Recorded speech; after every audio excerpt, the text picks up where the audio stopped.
咱拢讲一粒米百粒汗，着少年人行入农村体验庄稼生活，了解到农村台。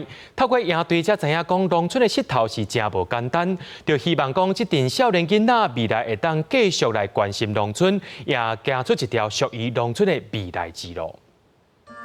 咱要过看汉斯田，有无？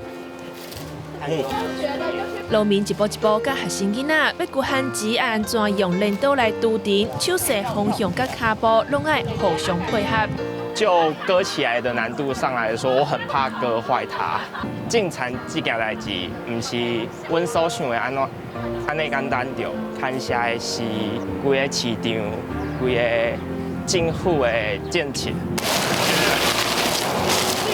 各地大学生趁休热期间来到苗栗湾里，和在地农民交流。农友林清金做是一世人，伊想到讲庄头内底干那两个少年人回来咧做田，心内嘛真感慨。即马做田是拢老的咧做啦，你也有少年仔转来做，那有人甲看，好啊规划，应该袂输外口食头路啦。下文农村风调营队鼓励少年人到台湾的各地头来做田野调查，已经办第10档。今年由湾里县海丰主办，时间课程安排甲满，对农业政策到农村实际状况拢总有。有学员去年参加过，今年阁倒来倒卡手。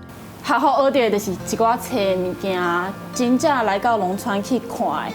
看因咧是安怎咧做，迄是感觉是真正是无共。想要伫在地做这个议题，要安怎去深耕，安怎去做调查。其实，阮是咧对因咧学生活，要安怎互咱家己有法度了解讲即个故乡的价值。阮嘛希望讲，敢若播送一寡种子，因拢有新的视野去看待台湾的农村。2018年，一群少年人做花种钱，伫湾里开设献册店，望一手献册，一手拼图，成做在地公共事务讨论的平台。在地囡仔当故乡，关心农村事，找出一条未来的路。